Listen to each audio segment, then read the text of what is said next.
우리가 지난 주일에 살펴본 대로 다윗이 골리앗과 전투에서 승리하고 돌아왔을 때 많은 백성들이 다윗을 아주 기뻐하고 환영했습니다.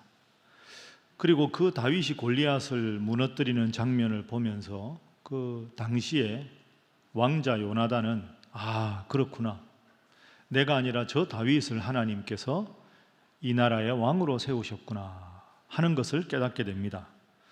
그리고 그 이후로 요나단은 어쩌면 자기의 왕위 계승의 라이벌이 될 수 있는 그 다윗을 위해서 평생 동역하고 헌신합니다. 하나님은 다윗 그대를 왕으로 세우셨다, 그렇게 믿고 평생 그의 조력자가 되고 하나님 앞에 언약을 맺어서 평생 그를 도와주면서 힘들고 어려울 때마다 가장 중요한 신뢰를 보여주는 요나단입니다. 참 요나단은 우리가 지난주에 살펴본 대로 훌륭한 사람입니다. 다윗도 훌륭합니다. 그런 요나단이 훗날 전사하고 또 다윗이 이스라엘의 왕이 되었을 때, 왕이 되고 나라가 기틀을 다 잡은 다음에 전 신하들에게 명령을 내려서 나를 평생 잘 도와주었던 요나단의 가족이 있는가 살펴서 유일한 혈육이었던 요나단의 아들 무비보셋을 왕궁으로 부릅니다. 그리고는 그 가문의 모든 재산을 다 무비보셋에게 돌려주어서 평안하게 살게 하고, 너는 이제 나의 왕자들과 더불어서 이 식탁에서 식사를 하라 하고 자신의 친아들처럼 그렇게 무비보셋을 대해줍니다. 세상적이고 인간적인 왕이 될 욕심을 내려놓고 다윗을 하나님의 선택한 왕으로 섬겼던 요나단도 훌륭하고, 그 요나단의 배려와 은혜를 깊이 감사하면서 왕이 된 후에 그의 아들 무비보셋을 친아들처럼 삼았던 다윗도 참 훌륭합니다. 이런 훌륭한 관계를 우리는 동역자라 이렇게 부릅니다. 우리 함께 신앙생활하는 여러분, 여러분의 가족들끼리 동역자가 되고 또 우리 신일교회 성도들끼리 동역자가 되어 서로에게 다윗이 되시고 서로에게 요나단이 되어 주시기를 주님 이름으로 부탁합니다. 자, 우리 옆에 분들과 인사 한번 하겠습니다. 우리는 다 동역자입니다. 자, 한 번 더 이렇게 인사합니다. 저부터 잘 섬기겠습니다. 이렇게 인사를 하셨으니까 앞으로 얼마나 잘 하시는지 보겠습니다. 여러분, 인생에 어떻게 맑은 날만 있겠습니까? 다 좋아하는 것 같아도 마음 불편한 사람이 있고, 그것 때문에 또 악독한 마음을 품는 사람이 있습니다. 그 당시 왕이었던 사울, 이 사울이 얼마나 다윗을 모질게 괴롭혔는지 모릅니다. 한 10여 년간 다윗이 이렇게 인기가 좋아? 내가 이 다윗을 죽여야 되겠다. 10여 년간을 모질게 추격하고 다윗을 힘들게 합니다. 여러분, 우리 인생에 이럴 때 내가 잘못한 게 내가 봐도 별로 없는 것 같은데 어떻게 하든 나를 자꾸 깎아내리려고 하고 모질게 하고 정말 인간적으로 힘들고 어렵게 하는 그런 관계에 있는 사람, 그런 경우가 있을 때 우리는 이런 문제를 신앙인으로 어떻게 풀어야 하는가? 오늘은 이 심각한 질문에 대해서 이 사울과 다윗의 관계를 예를 들어 살펴보도록 하겠습니다. 자, 먼저 사울 왕의 모습을 볼까요? 사울은 하나님을 떠났습니다. 하나님을 잘 섬기던 왕이 하나님을 떠나고 교만하고 세상적인 욕심만 가득한 모습입니다. 추락하는 사울 왕의 모습을 볼까요?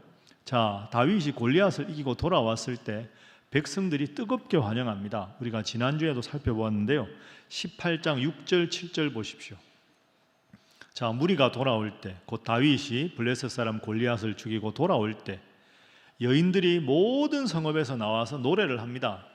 소고를 치면서 왕 다윗을, 사울을 환영하면서 불렀던 노래 7절 보십시오. 사울이 죽인 자는 천천히요 다윗은 만만히로다. 누구를 더 높였습니까? 다윗을 더 높였습니다. 그 말을 딱 들으니까 사울이 질투심이 생긴 겁니다. 화가 난 거죠. 자, 이어지는 8절 9절 보십시오. 사울이 불쾌하고 아주 심하게 노합니다. 다윗에게는 만만을 돌리고 내게는 천천만 돌리니 그럼 앞으로 다윗이 얻을 것이 이 왕좌 외에 뭐가 있겠느냐 하고는 그날부터 다윗을 자신의 평생의 라이벌로 느끼고 다윗을 주목합니다. 여러분, 사람 변하는 거 참 쉽습니다. 저 사람은 절대 안 변할 거야. 없습니다, 그런 거. 그렇게 하나님 앞에서 겸손했던 사울이었는데 왕이 되고 나서 이렇게 악독하고 광기에 집착하는 그런 참 안타까운 지경에 이르고 말았습니다. 다윗을 품으면 되는데, 라이벌이 아닌데 자기 신하인데 그를 품지 못하고 악독한 마음을 품습니다. 그런 모습을 10절은 이어서 이렇게 기록합니다. 10절 말씀 보십시오. 그 이튿날 하나님께서 부리시는 악령이 사울에게 힘있게 내리매 그가 집안에서 정신없이 떠들어대므로 다윗이 평일과 같이 손으로 수금을 타는데 그때 사울의 손에 창이 있었다. 악령이 사울에게 힘있게 내렸다 하는 말은 갑자기 악령이 들어갔다, 문자적으로 그렇게 이해하기보다는 하나님 중심으로 마음을 품고 살았던 사울이 하나님 주신 마음을 완전히 잃어버려서 하나님이 주신 마음과 정반대의 마음, 질투심, 그리고 영적인 평안함을 완전히 잃어버린 상태가 되었습니다. 그러니 하나님이 원하는 생각을 다 잃어버린 사울이 어떤 일을 벌이는가? 이어지는 11절 보십시오. 그가 스스로 이르기를 내가 다윗을 벽에 박으리라. 끔찍하지요. 사울이 그 창을 다윗을 향해서 던집니다. 그것도 2번이나 다윗이 피합니다.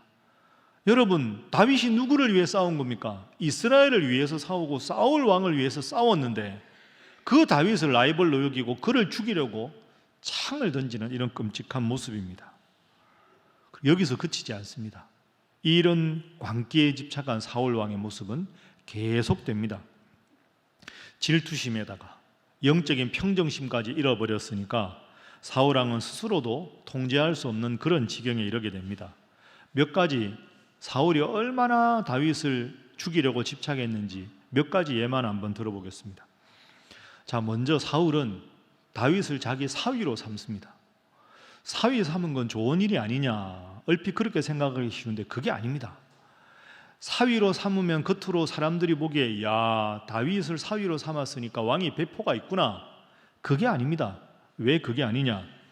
사위로 삼는 조건으로 예물을 요구합니다. 그런데 그 예물이 뭐냐? 18장 25절 보십시오. 화면 보시죠. 사울이 이르되 너희는 다윗에게 이같이 말하라. 왕이 사위가 되지만 아무것도 원하지 않는데 원수의 보복으로 원한다. 블레셋 사람들의 포피 100개를 원한다. 그러니까 블레셋 사람들을 100명을 죽인 증거를 예물로 가져오라. 여러분, 다윗이 블레셋 사람 100명 죽이는 거 쉬운 일이 아닙니다. 일당 100 아닙니까? 얼마나 블레셋 사람들이 다윗을 죽이고 싶었겠습니까? 그러니까 겉으로 사위를 싹 삼으면 속으로 무슨 생각합니까? 야, 예물로 블레셋 사람 100명 죽인 증거를 가지고 오라 그러면 다윗이 가서 100명과 싸우다가 전사하겠지. 그러면 내 손에 피를 안 묻히고 나는 다윗을 죽일 수 있다. 이렇게 꾀를 쓴 겁니다. 그런데 다윗이 어떻게 됩니까? 가서 싸웁니다. 그래서 100명이 아니라 200명을 죽인 증거를 가져옵니다. 사울의 계획이 수포로 돌아왔어요. 그러니까 자기의 사위로 삼는 척 하면서 다윗을 죽이려고 하는 계획이 수포로 돌아갔죠. 자, 이어지는 19장 1절도 보십시오. 이제는 요나단을 시킵니다. 야, 요나단, 신하들 불러서 다윗 죽여라. 근데 요나단은 다윗을 죽이려고 하지 않습니다. 여러분, 지금까지 이 상황을 보십시오. 그러면 사울의 딸이 자신의 남편인 다윗을 사랑할 텐데 아버지에 대해서 얼마나 실망하겠습니까? 요나단은 하나님은 다윗을 왕으로 선택했는데 아버지가 너 다윗 죽여라.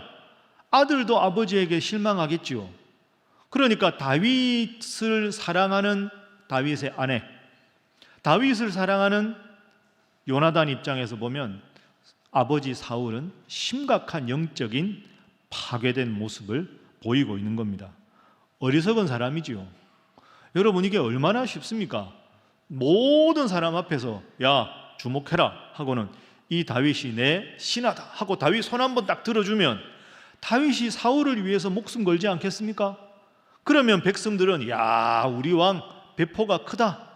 그러면 사울 왕도 존경하고 다윗도 좋아하고 전쟁터에마다 총사령관으로 다윗을 내보내면 자기 명예가 올라가고 자기 나라가 잘 될 텐데 그걸 못 참고 지금 어떻게 하든지 다윗을 죽이려고 하고 있습니다.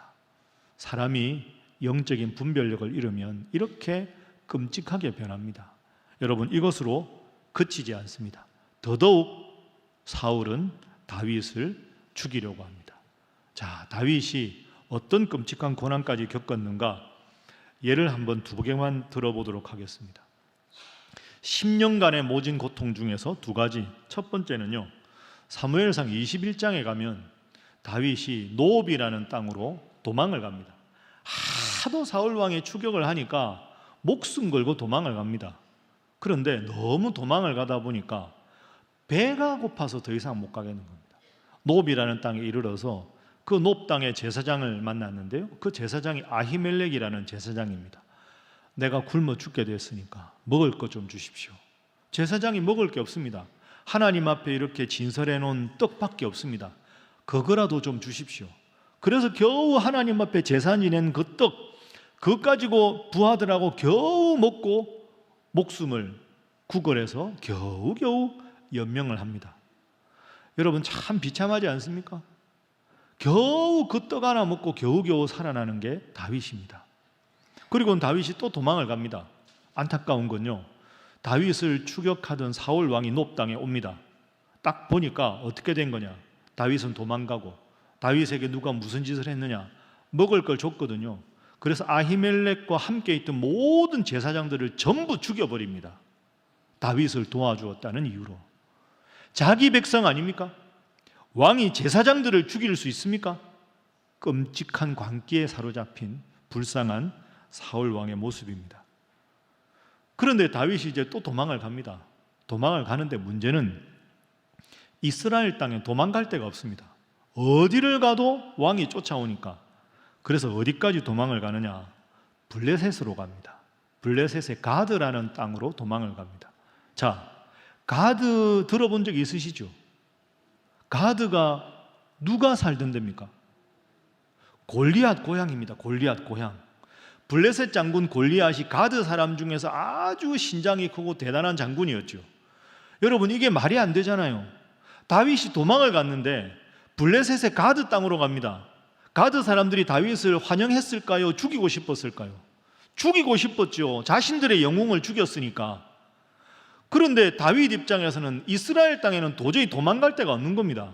할 수 없이 그런 상황을 다 알지만 가드 땅까지 도망을 갔습니다.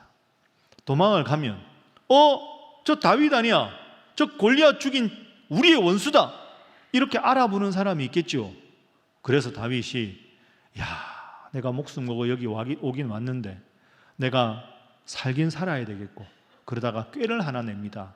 굴욕적인 꾀입니다. 자, 21장 13절을 한번 보십시오. 가드 왕 앞에서 어떤 짓을 했는가? 화면 보면서 함께 읽어봅니다. 시작. 그들 앞에서 그의 행동을 변하여 미친 채 하고 대문짝에 그적거리며 치멸 수염에 흘리매. 여러분, 저걸 한번 상상해 보시죠. 그 용맹한 다윗이 가드 사람들 앞에서, 신하와 왕 앞에서 미친 척하고 대문짝에 그적거리면서 침을 질질 수염에 흐릅니다. 그걸 딱 보는 순간, 저 다윗 저 미쳤네 이제. 저 뭐냐 이거. 실성했다. 저 사람 구실 못하겠다. 그래서 가드 사람들이 다윗에 대한 경계를 다 풉니다. 여러분이 다윗이라고 생각해 보십시오. 이 얼마나 굴욕적인 상황입니까? 이 얼마나 부끄러운 상황입니까? 자기 함께 간 부하들도 있는데 목숨 구걸하기 위해서 미친 척하고 수염에 침을 질질 흘린다. 얼마나 권위가 땅에 떨어졌겠습니까? 그런 우여곡절을 얼마나 겪었다고요? 10년 가까이 겪었습니다. 인생의 황금기 20대를 10년 동안 아무런 잘못 없이 자신을 죽이려고 쫓아오는 사울 왕 때문에 그렇게 비참한 지경에 이르게 되었습니다. 여러분, 이런 고난 앞에 우리는 어떤 태도를 가져야 할까요? 여러분, 이럴 때 어떻게 하십니까?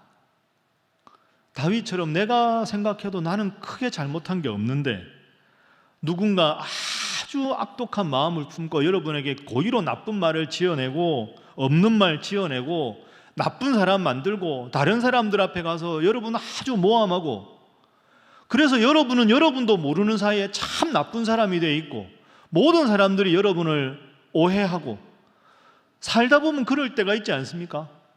여러분 그럴 때, 지금 다윗 같을 때 여러분 어떻게 기독교인으로, 신앙인으로 그런 어려움을 견뎌내십니까? 솔직히 저도 이럴 때가 가끔 있었습니다. 제가 목사로 살면서 이런 경우가 별로 없었는데 이런 경우가 있었습니다. 정말 힘이 들었습니다. 야, 이럴 수가 있나. 그런데 제가 기도하면서 제일 먼저 떠올린 건 십자가에 못 박히신 예수님입니다. 예수님이 죄가 있어서 십자가에 못 박히신 게 아닌데 내가 예수님처럼 거룩하다는 게 아니라 이럴 수도 있는 거다. 그리고 여러분, 이게 부끄러운 고백인데요, 이 역설적으로 저는 예수님 십자가를 묵상하다가 위로받은 인물이 있습니다. 가룟 유다입니다. 자, 가룟 유다가 예수님 제자라는 게 역설적으로 참 위로가 됐습니다. 제가 그 사람을, 그 누군가를 가룟 유다처럼 미워했다는 말이 절대로 아닙니다. 그게 아니라 무슨 뜻이냐 하면, 여러분 생각해 보십시오. 예수님이 불완전한 분입니까? 예수님이 잘못하셨습니까? 아닙니다. 예수님은 완전한 분이시고요, 인류를 위한 구원자입니다. 그런데 예수님이 아무리 완벽해도, 예수님이 아무리 의로워도 가룟 유다가 있는 것이 세상입니다. 이걸 생각하십시오. 예수님이 잘못해서 가룟 유다가 나쁜 짓을 한 게 아니고요, 예수님이 아무리 완벽해도 이 세상에는 가룟 유다가 없을 수 없다는 게 교훈입니다. 그게 세상입니다. 왜 내 인생에 이런 일이 있나 생각하지 마시고 세상에는 이런 일도 있구나 하고 그대로 받아들이십시오. 그런데 여기서 중요한 건 예수님은 끝까지 그런 가룟 유다를 미워하지 않으셨다는 겁니다. 내가 억울하다고 해서, 내가 힘들다고 해서 내가 그 누군가를 미워하면 그 미워하는 마음은 하나님이 주신 게 아니고 마귀가 준 겁니다. 힘들지만 그 사람을 미워하지 않는 것, 그것이 중요합니다. 그렇게 하시고 오직 할 일은 하나님 앞에 기도하는 겁니다. 그리고 힘들지만 하나님 앞에 내가 해야 할 도리를 부끄럽지 않게 최선을 다하는 겁니다. 그리고 하나님께 맡기는 겁니다.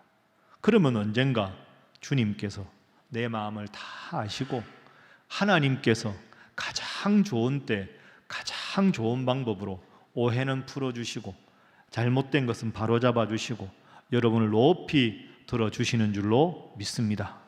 그날까지 항상 하나님 바라보고 기도하며 지내는 여러분 되시기를 주님 이름으로 부탁합니다. 참 어렵죠. 어려운 일입니다. 우리 옆에 분들과 인사 한번 하겠습니다. 이렇게 인사하죠. 그래도 미워하면 안 됩니다. 한 번 더 할까요? 미워하지 않아야 하나님이 도우십니다. 자, 이제 그러면 이제 마지막 세 번째로 다윗은 어떻게 했을까? 이렇게 악독한 사울 앞에 다윗은 과연 어떤 모습을 보였을까 살펴보겠습니다. 여러분 속지 뒷면 넘기시면 되겠습니다. 자, 한번 저를 따라해 보시죠. 예수님을 닮은 다윗, 미움도 넘어서는 신앙. 다시 한번 합니다. 미움도 넘어서는 신앙. 다윗이 훌륭합니다. 그래도 사울을 다윗이 미워하지 않습니다. 예수님 닮았지요. 참 다윗이 훌륭합니다. 여러분, 한 10년 정도 동안 사울이 다윗을 추격하잖아요. 그 중에서 결정적으로 다윗이 사울을 죽일 수 있는 기회가 2번이 있었습니다. 누가 봐도 죽일 수 있는 정말 절호의 기회가 있었는데요, 다윗은 사울을 죽이지 않습니다. 하나만 예를 한번 들어보겠습니다. 사무엘상 24장에 가보면 사울 왕이 이스라엘 전체의 최정예 군사 3,000명을 이끌고 다윗을 추격합니다. 근데 다윗은 몇 명이냐? 600명입니다. 600명. 그 600명 중에서 군사들은 별로 없습니다. 제가 보기에 수십 명, 3,000명의 최정예 군사가 오는데 600명 중에 군사가 100명도 채 안 되는데 찾아옵니다. 그리고는 그 다윗이 숨어 있었던 엔게디 광야 샅샅이 지금 수색을 하고 있습니다. 그런데 엔게디 광야 그 넓은 이스라엘 평원 쪽에는 자연 동굴이 많습니다. 그 동굴들에 수십 명, 수백 명 숨을 수 있는 동굴들이 많은데 그 동굴에 다윗과 부하들이 딱 안쪽에 숨어 있습니다. 조용히 하고. 그런데 참 이게 희한한 일이죠. 사울이 그렇게 추격하다가 용변이 마려웠습니다. 그러니까 부하들 추격하다가 야 잠깐만 대기해라, 용변 좀 보고 막 하고는 굴로 들어갑니다. 그런데 그 굴 안쪽에 다윗과 부하들이 숨어 있는 겁니다. 딱 숨어 있는데 보니까 사울 왕이 용변 본다고 혼자 들어오는 거죠. 다윗의 부하들이 얼마나, 이야, 이 하나님 주신 찬스입니다. 뭐라고 하느냐 한번 볼까요? 24장 4절 보십시오. 다윗의 사람들이 이르되 보소서, 여호와께서 당신 다윗에게 이르시기를 내가 원수를 너의 손에 넘기겠다, 너 생각에 좋은 대로 그에게 해라, 이렇게 말씀하셨지 않습니까? 오늘이 그날입니다. 사울이 제 발로 들어왔으니 죽이십시오. 이런 기회가 어디 있습니까? 다윗이 딱 나갑니다. 죽입니까? 안 죽입니까? 안 죽입니다. 겉옷자락만 살짝 빼고 다시 돌아옵니다. 여러분, 이 일 후에 다윗의 부하들이 도저히 이해가 안 된다고 다윗을 보자, 아니 이런 기회는 하나님이 주신 기회인데 이런 기회를 놓치면 어떡합니까? 엄청나게 불만이 많았을 겁니다. 목숨 걸고 도망가는데 하나님이 주신 기회인데. 근데 여러분, 다윗은 사울을 죽이지 않았습니다. 왜 안 죽였을까요? 왜 안 죽였을까요? 자세히 성경을 묵상해 보면 사울을 죽이는 것이 하나님의 뜻이 아닙니다. 사울을 죽이는 것이 하나님의 뜻이기를 바라는 부하들의 마음일 뿐입니다. 여러분, 이 두 가지가 아주 중요합니다. 사울을 지금 죽이는 게 하나님 뜻이 아니고요, 힘들고 어려우니까 기회다, 사울을 죽이는 것이 하나님의 뜻일 거라는 부하들의 희망입니다. 그렇죠? 왜 다윗이 안 죽였을까? 여러분, 만약에 이 상황에서 다윗이 죽였다, 하나님이 응답하지 않으셨기 때문에 안 죽인 겁니다. 더 중요한 두 가지 이유도 있겠지요. 만약에 다윗이 지금 여기서 사울을 죽였으면 그 날쌘 3,000명의 군사가 다윗 일행을 덮치지 않았겠습니까? 그러면 그 600명은 몰살하고 맙니다. 더 중요한 이유, 다윗은 하나님 앞에 왕으로 부름을 받은 사람입니다. 그 3,000명의 최정예 군사도 나의 동족입니다. 내 백성입니다. 내 백성 3,000명을 향해서 칼을 겨누는 일을 다윗은 할 수 없었던 거죠. 이건 하나님이 원하시는 일이 아니다 하고는 죽이지 않습니다. 여러분, 세상은 늘 우리에게 성공을 말합니다. 성공이 중요하다. 내가 성공하기 위해서 다른 사람을 이렇게 눌러도 문제가 없다. 성공이 중요하다. 성공이 중요하다. 출세가 중요하다. 내가 잘 되는 게 중요하다. 성경은 그렇지 않습니다. 성공이 중요한 게 아니라 올바른 성공이 중요하다. 하나님이 원하시는 성공이냐, 하나님 앞에 올바른 성공이냐, 올바른 성공이 하나님의 관심이고요, 세상의 관심은 그저 성공하는 겁니다. 다윗은 하나님께서 분명하게 원하시는 뜻이 아니라면, 확신이 없다면 칼을 거두는 것이 진정한 성공이라고 생각한 것입니다. 여러분, 악을 악으로 갚지 않는 것, 하나님의 뜻이기를 바라는 내 마음이 아니라 정말로 하나님이 원하시는 뜻이라는 분명한 기도의 응답을 가졌을 때만 하는 것, 그것이 바른 성공입니다. 다윗은 이 상황에서 바르게 성공한 길을 택하는 겁니다. 이것이 바로 미움도 넘어서는 신앙입니다. 여러분, 그런데 이런 마음도 드시지요. 목사님도 그렇게 큰 소리로 설교를 하시는데 그게 쉽습니까? 억울한데, 저 사람은 버젓이 저렇게 잘 되는데 나만 억울하면 됩니까 그럼? 이런 마음 혹시 가지십니까? 고개 끄덕이지 마십시오. 네. 맞습니다. 억울해 보입니다. 여러분, 그렇습니다. 막 속에 부하가 막 이렇게 올라옵니다. 그런데 억울해 보이지만 꼭 기억할 건 원수 갚는 일은 하나님께 있습니다. 여러분, 원수 갚는 일을 무조건 내버려 두는 게 아닙니다. 제 설교가 그런 설교가 아닙니다. 다윗 시대에 외적이 침입하면 다윗이 다 죽였습니다. 전쟁하면 선두에 서서 적군을 다 베어냈습니다. 왜 그랬을까요? 하나님이 원하시는 확신이 있으니까. 그러니까 여러분, 원수 갚는 일이 무조건 우리가 하지 말아야 된다는 게 아니고요, 하나님께서 이 일은 정말로 원하신다는 확신이 들 때, 기도의 응답과 분명한 확신이 있을 때 그 일을 하시라는 겁니다. 그런데 기도하지 않고 하나님이 분명한 확신도 주지 않았는데 내가 억울하다고 해서, 내가 마음이 불편하다고 해서 내 감정을 해소하기 위해서 하다가는 더 큰 문제를 일으킬 수 있다. 미워서 하는 일은 하나님 원하시는 일이 아니라 하는 거죠. 다윗처럼 하나님께서 분명하게 원하실 때만 하나님의 뜻에 따라 움직이는 여러분 되시기를 주님 이름으로 축복합니다. 어렵습니다. 그래서 우리 옆에 분들과 인사 한번 하겠습니다. 미움은 또 다른 미움을 낳습니다. 자, 한 번 더 할까요? 미움도 넘어서는 것이 바른 신앙입니다. 미움도 넘어서는 것, 그게 하나님께서 원하시는 신앙입니다. 그래서 여러분, 다윗의 광야 10년, 그 10년간 도망가던 그 10년은 미움도 넘어서는 신앙을 연단한 과정입니다. 저 10년은 제가 쓴 대로 광야입니다. 광야. 여러분, 광야에 뭐가 필요합니까? 인생이 광야 같을 때 참 어렵죠. 기온 변화도 심하고 물도 부족하고 사방이 모래입니다. 우리가 인생에 이런 모진 광야를 겪을 때, 그때는 평소에 아주 중요하게 애지중지하던 거 아무것도 소용없습니다. 인생의 모진 광야를 겪을 때 돈, 고급 차, 집, 학위, 보석, 광야에 가면 아무 쓸데 없습니다. 당장 먹을 물 한 모금, 햇빛을 피할 수 있는 나무 한 그루가 더 절실합니다. 그래서 여러분, 여기에 묘한 역설이 있습니다. 다윗이 광야의 이 모질고 힘든 10년의 광야를 겪었기 때문에 다윗은 하나님과 더 가까워질 수 있었습니다.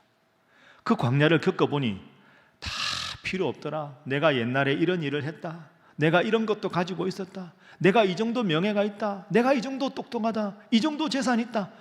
이야, 아무것도 필요 없구나. 그걸 광야에서 10여 년 동안 철저하게 깨달았습니다. 그럼 필요한 건 뭐냐? 오직 하나님이 나를 지키시는 믿음만 필요하구나. 그걸 깨달았습니다. 그러니까 모든 것이 필요 없다고 느끼는 그 순간에, 내 인생의 광야에 필요한 건 오직 하나님이시구나. 그래서 여러분, 다윗이 이 10여 년 도망 다닐 때 주옥 같은 시편을 참 많이 씁니다. 예를 하나 들어볼까요? 시편 63편 1절입니다. 자, 이게 광야에 도망갈 때 쓰던 시입니다. 표제어에 나와 있습니다. 함께 읽어봅니다. 시작. 하나님이여, 주는 나의 하나님이시라. 내가 간절히 주를 찾되 물이 없어 마르고 황폐한 땅에서 내 영혼이 주를 갈망하며 내 육체가 주를 앙모하나이다. 아멘. 자, 보세요. 물이 없어 마르고 황폐한 땅, 내 인생의 광야에서는 다 필요 없고 주님만 찾습니다. 그래서 다윗은 훌륭한 하나님의 사람일 수 있었던 겁니다. 인생의 광야에서 하나님을 만났으니까. 광야 생각해 보십시오. 그래서 이스라엘 백성들이 출애굽에서 40년 광야 생활 동안 하나님의 백성으로 거듭났고, 세례 요한도 백성들에게 나오기 전에 광야에서 살았고, 심지어 예수님도 공생애를 시작하기 전에 40일간 광야에서 지낸 겁니다. 광야는 하나님과 내가 깊은 만남을 통해서 내 속에 하나님의 은혜가 충만한 상태로 변화시키는 것, 그게 바로 광야입니다. 광야는 히브리어로 미드바르입니다. 미드바르라는 단어는 다바르에서 나왔습니다. 여러분, 다바르가 무슨 뜻이죠? 말씀이라는 뜻입니다. 그래, 광야라는 히브리어의 원문을 정확하게 번역하면 말씀으로부터라는 뜻입니다. 여러분, 이게 기가 막힌 거죠. 아무것도 필요 없는 인생의 가장 모진 역경의 순간, 그 광야는 미드바르, 말씀으로부터, 하나님으로부터는 은혜와 말씀으로라야 광야 생활을 견뎌낼 수 있다. 모진 역경이 도리어 하나님을 만나는 가장 귀한 기회가 된다. 그래서 다윗의 삶, 10여 년의 도망자의 삶은 세상적으로 보면 최악의 상황이지만 그곳에서 최상의 하나님을 만난 겁니다. 그래서 다윗은 최고의 인생이 되는 겁니다. 여러분, 오늘 제가 설교 준비하면서 이 문장을 꼭 여러분들에게 소개하고 싶습니다. 자, 화면 보시죠. 함께 한번 따라해 보십니다. 최악의 상황에서 최상의 하나님을 만난 사람이 최고의 인생을 산다. 여러분 믿습니까? 여러분의 인생에서 광야 같은 최악의 상황이라도 거기서 최상의 하나님을 만나야 그 이후에 최고의 인생을 살아갈 수 있다. 이것이 다윗의 모진 광야 생활 10년의 교훈입니다. 그리고 왕이 되었으니 얼마나 하나님을 의지하고 살았겠습니까? 그러니까 이스라엘 역사에서 가장 위대한 왕이 된 것이죠. 자, 한번 옆에 분들과 인사하겠습니다. 하나님을 만나야 최고의 인생이 됩니다. 한 번 더 하겠습니다. 최고의 인생을 살아가시기 바랍니다. 이제 마지막으로 설교 맞으면서 그 다윗이 그 인생의 광야의 그 쓰라린 고통을 겪으면서 지은 시편 하나를 다시 여러분에게 소개하고자 합니다. 오늘 제가 여러분과 함께 읽은 본문인데요, 시편 34편 1절. 자, 1절 말씀 우리 함께 읽어봅니다. 시작. 내가 여호와를 항상 송축하며 내 입술로 항상 주를 찬양하리이다. 아멘. 여러분, 저 1절 보면 참 은혜롭죠. 내가 여호와를 항상 송축합니다. 항상 주님을 찬양합니다. 우리는 딱 1절을 보면 야, 다윗이 왕이 돼서 너무너무 태평성대를 이루고 다 잘 될 때 하나님 은혜 감사해서 너무 좋은 일이 많아서 저 시편을 지었거니 깼거니 이렇게 추측합니다. 그게 아닙니다. 여러분, 저렇게 하나님을 찬양하는 주옥 같은 시편을 지었는데 저 시편의 배경이 뭐냐? 자, 1절 전에 표제어가 나오거든요. 33편의 표제어 위에 보이시죠? 화면에 함께 읽어봅니다. 시작. 다윗이 아비멜렉 앞에서 미친 채 하다가 쫓겨나서 지은 시. 기억나시지요? 아까 제가 말씀드렸잖아요. 블레셋 가드 땅에 가서 블레셋 골리앗 죽인 사람인지 알아볼까 봐 그 아비멜렉 왕 앞에 가서 미친 척하고 수염에 침을 질질 흘리고 멍하게 바보처럼 있으니까 아비멜렉이 야야 봐라, 다윗 저 미쳤다. 아무런 적개심이나 그런 것도 없다. 저 다윗이 무슨 이 나라의 위협거리가 되겠느냐. 쫓아내라. 필요 없다. 그래서 그 왕 앞에서 미친 척하다가 침을 질질 흘리고 나와서 여러분 같으면 무슨 생각하겠습니까? 내가 언젠가 저 왕 반드시 죽여버리겠다. 내가 왜 이런 고통을 당해야 하나? 사울 왕 반드시 내가 보복할 것이다. 하나님은 이 순간 뭐 하시나? 내가 이렇게 부끄럽고 수모를 당하고 있는데 하나님이 계시면 어떻게 이런 일이 있을 수 있나? 더 이상 하나님 믿지 않겠다. 그게 아닙니다. 다윗은 그 인간적인 쓰라린 모욕을 겪으면서도 1절 내가 여호와를 항상 송축하겠습니다. 이야, 이것이 여러분 다윗의 신앙입니다. 제가 오늘 본문 한번 1절부터 4절, 8절 읽어보겠습니다. 한번 잘 들어보십시오. 내가 여호와를 항상 송축하며 내 입술로 항상 주를 찬양하리이다. 내 영혼이 여호와를 자랑하리니 곤고한 자들이 이를 듣고 기뻐하리로다. 나와 함께 여호와를 광대하시다 하며 함께 그의 이름을 높이세. 내가 여호와께 간구하며 내게 응답하시고 내 모든 두려움에서 나를 건지셨도다. 너희는 여호와의 선하심을 맛보아 알지어다. 그에게 피하는 자에게 복이 있도다. 여러분, 이런 다윗을 하나님께서 어찌 사랑하지 않으시겠습니까? 미움도 넘어서는 신앙, 변함없이 하나님을 사랑하는 신앙, 그래도 주님을 바라보며 온갖 수모도 넘어서는 위대한 신앙인의 모습입니다. 말씀을 정리하겠습니다. 여러분, 용서하십시오. 분을 품고 한을 품고 살면 여러분의 인생에 아무런 도움이 되지 않습니다. 마음의 평안을 유지하십시오. 하나님께 맡기십시오. 그것이 결국 이기는 길입니다. 왜 그렇습니까? 하나님이 여러분의 마음을 다 아시기 때문입니다. 하나님이 내 이 아픈 마음, 이 억울한 답답한 마음을 다 알고 계신다. 이 상한 마음 다 알고 계시니 하나님 때가 되면 가장 좋은 방법으로 내 마음에 평안을 주시고 내 이 섭섭함과 한을 다 풀어주실 것이다. 하나님 바라보면서 그 모든 것 내려놓고 하나님 주시는 평안함으로 날마다 살아가서 최악의 상황에서 최상의 하나님을 만나서 최고의 인생을 살아가는 우리 사랑하는 신일의 모든 성도들이 되시기를 주님 이름으로 부탁합니다. 기도하겠습니다. 우리의 아픔을 아시는 주님, 때로 우리는 연약하여 나에게 준 상처를 곱씹고 또 곱씹어서 내 마음의 미움을 더 키워갑니다. 주님, 저희를 불쌍히 여겨 주옵소서. 주님, 이 시간 저희들의 마음에 있는 분노와 미움을 십자가의 사랑으로 온전히 씻어 주옵소서. 그리하여 주님의 평안이 내 마음을 지배하게 하시고 결국은 미움도 넘어서는 사랑과 믿음이 이 세상을 이기는 것임을 저희로 하여금 깨닫게 하여 주옵소서. 예수님의 이름으로 기도하옵나이다. 아멘.